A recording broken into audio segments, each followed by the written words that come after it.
Hello and welcome back to Football Manager once again. Now you'll notice we've gone straight to the Wrexham game rather than the South End one.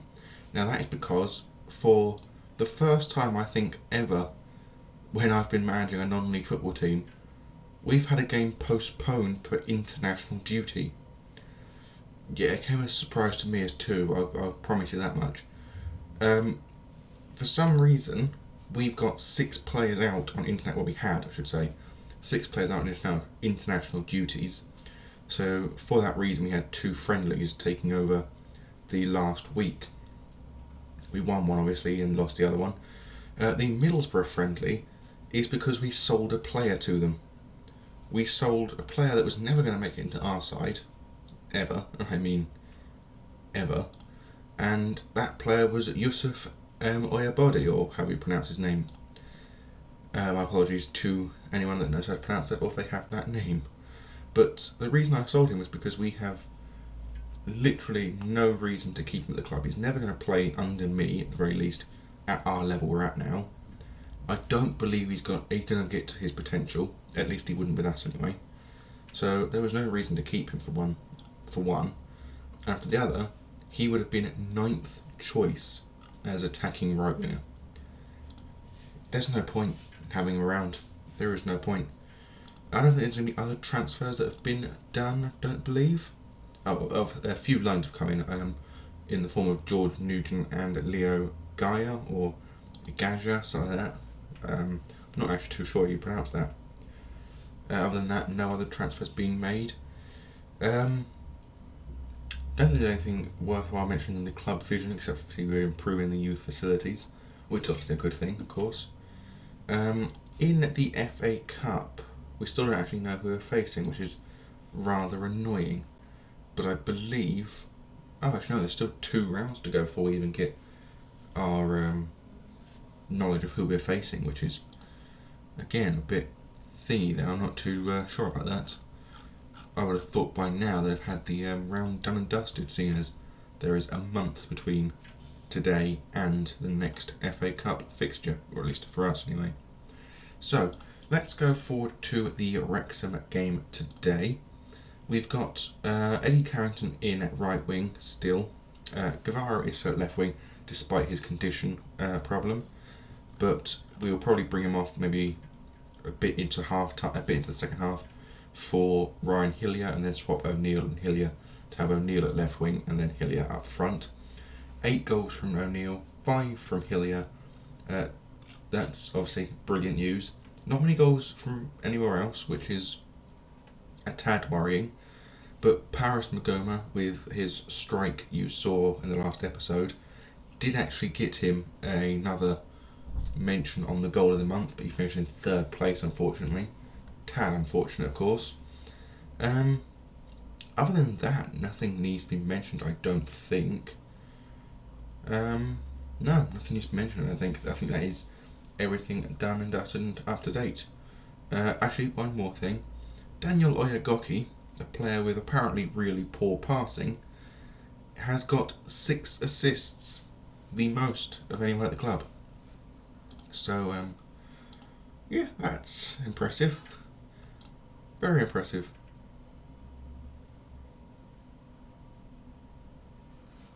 So then, we'll get forward into today's game, where we have probably a good chance of winning, I think. So, for Halifax Town, we have Matt Jones as captain in goal, Daniel Oyagoki, Alex Kirk, David Agwantahoma and Oscar Terenzi in defence, Paris Magoma and Jack Earing in the centre of midfield, with Eddie Carrington and Guevara out wide, with Robson in an attacking midfield position. Tyrone O'Neill is on his own up front. On the bench we have George Nugent, Niall Mayer, Jamie Aller, Tom Bradbury and Ryan Hillier. Whilst for Wrexham they have Lewis King in goal, James Horsfield, Reece Brown, Theo Vassell, Connor Stanley, Tom Brewer, Alfie Payne, Jordan Davies, Ina Effiong, Kay Higginbotham, or Higginbottom, either one. Substitutes are Ricky Jones, Sorry, I do apologise. My mouth is like butter for some reason today. Ricky Jones, Michael Ledger, Joel Rollinson, Jordan Ponticelli and Dan Jarvis, with captain Fiacra Kelleher. whilst refereeing is Rob Whitten. Now, obviously, anyone who watched last season will know Alfie Payne, of course, a staple of my last few seasons at Boston, and unfortunately for him, he's still down in the non-league, which is probably not good, I'll admit. So let's get forward into today's fixture. We're doing very well, I must say. From our opening 7 games, we are still unbeaten. We've had, I think, 1 draw and 6 wins, which is incredible, of course. Which, puts us on a very good position to actually go top of the league, if possible, today. Vassell with a throw into a very dangerous position, but it's headed away very well by Magoma, who now holds the ball up, waiting for players to come assist. Oyegoki now forward to Robson, back to O'Neill, back to Magoma again, looking out wide, finding Carrington, who gets a cross in for O'Neill, and O'Neill's 9th goal of the season. Now you're probably thinking, so he must be one of the top goal scorers this season. You'd think so, but no. There are 4 players above Tyrone O'Neill, even with a 9th goal. Because Gateshead have got a French wonder kid in their team, who's actually contracted to Gateshead, called Omar Traore, and they're in 6th. And Yeovil have 2 players ahead of him, in terms of Rhys Murphy and someone I can't remember the name of, who have both got 2 goals more than him. And the last one is from Barnet. Their striker has got another goal on top of Tyrone O'Neill, even with 9. So it's, of course, a bit of a frustration. Higginbottom now with the ball, playing it over to a very poor run forward, but Earing makes a very poor tackle as well. Davies now to Vassell. Vassell looking to the edge of the box. Back to Davies. Davies with a cross to Higginbottom, but thankfully his header is put wide of the post. And I think Guevara probably does need to come off at half time. He's not playing well, he's got poor condition, it does need to come off. Magoma though with a cross to the very man Guevara, but it was a very poor header, and I think that just solidifies the point that he is not at his best in today's game, I don't think.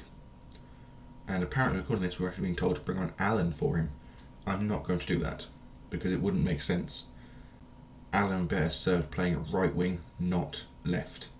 Guevara plays it to O'Neill. O'Neill back to Guevara again. Guevara looking up, finds Magoma. Magoma forward to Carrington. Now O'Neill, Robson, Carrington. Carrington looks for a shot, but it's a poor effort, and Magoma picks up the blocked clearance. Oyegoki now with the ball. Looking forward, passes the ball to O'Neill. O'Neill plays it back to Oyegoki again, to the edge of the box, plays it to Magoma. Magoma looking for Robson, finds him. Now a poor pass from him ends up being intercepted. But Agbontohoma clears the ball forward again, and now Guevara inside the box, but his shot again is poor, and Earing has to play the ball to Oyegoki. Ball's over the top to O'Neill, who shoots and makes it 10 for O'Neill. And I am very impressed with this man, Tyrone O'Neill, and if I was capable of doing so, next season he would be a permanent signing. But because of the fact this club is in such economic turmoil, we just can't do that, unfortunately. He'd cost nearly 50,000, 100,000, something like that for him. It would be difficult to afford, of course, and his wages would be too high in terms of the initial wage we'd have to give him would be far too high on top. So it's unlikely we'll be able to sign him on a permanent basis, and even if we did, it'd probably be the only signing on a permanent basis for that season. I'm going to pump fist and say you've played well, but there's still room for improvement. O'Neill, unsurprisingly, the motivated one of the bunch. 2 for him today, 10 for the season so far, in 8 games played, which he hasn't even played all of, which is very impressive. And he's done very well this season. Wrexham now have the ball in the first highlight of the second half, but a poor ball forward ends up finding Agbontohoma with another ball over the top for O'Neill again, but this time the shot is saved for a corner kick. Corner kick to be taken by Magoma. Swings it in to the near post, but it's a poor clearance from the goalkeeper, but Agbontohoma's header is far too lax. And I think at this point it would be worth bringing off Guevara at the next pause of highlights. And yeah, if O'Neill had touched that ball, I would probably have brought him off immediately for stupidity. Robson now with the ball, plays it forward to O'Neill, who shoots and does get his hat-trick. And I'm just going to pause the game here, bring off Guevara, who I do feel bad for him, I do, because he doesn't deserve to come off. He hasn't played exceptionally poorly, but the problem is he's just not played well. And that is the problem he has, he's not played well. As well as that, we're also going to bring off Oscar Terenzi for Tom Bradbury because he's on a yellow card. Can't risk him getting sent off in a game that we're admittedly controlling, I'll grant you, but in a position that we're not secure in. And I think I'll wait for the final substitution around the 75th minute or so. And O'Neill, very, very happy to see him get his hat-trick. Very happy. A good header forward from Kirk with a lot of power behind it, finding Robson, who then slots the ball through to O'Neill, who just thunders it past the goalkeeper, who doesn't even bother to dive. And Tyrone O'Neill will probably be a hero for this season, even if we don't get promoted, which, looking at the table and how well we've played so far, would be a catastrophic failure if we were to fail at promotion this season. Throw in from Watford, Vassell to Higginbottom, long ball in the box, and Effiong nearly pulled one back for Wrexham there, but thankfully his header is wayward. King now with a goal kick for Wrexham, ball over the top, but it's a poor ball forward and only finds, I believe that was Earring. McGoman now to Hillier. Hillier doesn't quite get control of the ball, but a poor tackle from the Wrexham back line nearly ended up with a fourth goal for Tyrone O'Neill. They have been in complete disarray, this Wrexham side. And I'm going to make one final change, bringing off the tiring Eddie Carrington for a new and fresh Jamie Allen. And it's as simple as that. We're just looking to finish this game off, possibly get another goal if need be, put ourselves to 17 goal difference. But Vassell now with a throw-in. Higginbottom tries a header on, but the ball is picked up by the goalkeeper Matt Jones. Ball over the top from Jones, looking for O'Neill, but it is a poor ball forward. That's not O'Neill, that's Hillier. I forgot I brought him to the left wing. But the ball forward from Wrexham is offside, thankfully, and we still remain with a clean sheet. It was a good ball forward from Stanley, but unfortunately Higginbottom was just slightly too far forward. And if he'd just been a few steps further back, he probably still could have made it to the ball, as well as probably scored it. Bradbury, ball to Earring, but it's a poor ball from Earring looking for O'Neill, and the ball ends up back with the Wrexham goalkeeper. Ball over the top for Connor Stanley, gets past Tom Bradbury to the edge of the box, shoots. Oh, he doesn't shoot, actually, he passed it into the middle. And Effiong shoots to pull Wrexham one goal back into this match. But I don't think they're going to get another goal into this game, of course. Tom Bradbury should have done a lot better with that, even if he did bring him down. I think at that point it would have been perfectly acceptable to do so. Probably would have been a yellow card at most.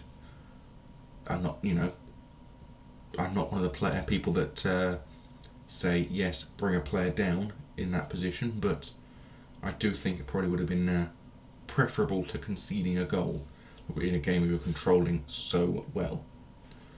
But unsurprisingly, Tyrone O'Neill, hat-trick on the day, no question the best player on the field, and yeah, I can't really fault much. Although I will do one thing, and that will be I'll be harshly critiquing the two left backs we had today, and I'm not going to be pleased with what I saw from either of them, because at left back we needed a player to be able to stay back and defend, whilst Guevara pushed forward and O'Neill pushed forward, but they didn't. They just went forward with them, created a hole at the back, and that's what let them get their goal in that second half. But we are still second, only a point behind first place Chesterfield, and if we win our game in hand we'll be 2 points clear. And Yeovil drew 0-0. Very awkward that. And Gateshead, the player that is their top goal scorer, didn't even score today, which is just magical, isn't it? You try and prove a point about someone and they don't even do what you're trying to prove the point about. Good win for Hereford there for Aaron Lamar, 3-0 against Southport, who unfortunately Dom Tier couldn't help to win. Boston also getting a win over Gloucester City, a side that we very nearly lost to last season in the FA Trophy, with George Harmon doing very well at the back. O'Neill, no question, on incredible form, superb in front of goal, and if I could sign him permanently, I would, but I don't think I can. I think he'd just be far too far out of my price range for it to be an acceptable signing. I don't know why they're showing me these players, especially players like that one or that one. Just use the up arrow for the rest of them rather than keep clicking on next unread. But yes, most of these players they're showing me are not good enough, or if they are good enough, they're far too expensive for me to actually sign them. So it's unfortunate we can't really sign the players that we want to sign, but nothing too bad. And Tyrone has actually got up to second place now. As I said, that when he was down to here on the 9th goal, there were still a few players ahead of him. But this is the player I'm talking about. The 20-year-old French seeming wonder kid, by the looks of things, is incredible. He has finishing of the highest of at most 12, but he's got 30 goals in 50 games. Jesus Christ. Actually, saying that, he got 15 goals last season. He has 15 goals this season. He's only played 8 games. You cannot play against someone like that. I think the only reason they didn't win today in the game is because he's been injured with a bruised knee. I mean, there are only so many players. Reece Murphy scored 5 goals. I must be looking at something else. It must have been the assists I was looking at for him. But this is the other player I was talking about, the other Yeovil player, Raquel Pike. He was actually a player I looked at signing on loan for my own team this season, as we hadn't even signed properly a right winger at the point in time the season was about to start. Eddie Carrington was a very late signing because Ollie Alpha picked up an injury which was hampering to the team's form and formation. But anyway, before I go and ramble on even more, we've got one game left now, Hartlepool, before we come back against Harrogate Town and whoever we face in the FA Cup. We are on TV against Harrogate Town, which is very nice, of course. And let's hope to get a good win against Hartlepool, as well as from then on continue an unbeaten run as long as possible and get through the FA Cup 4th round. So until 5 o'clock for you, I bid thee adieu. Goodbye.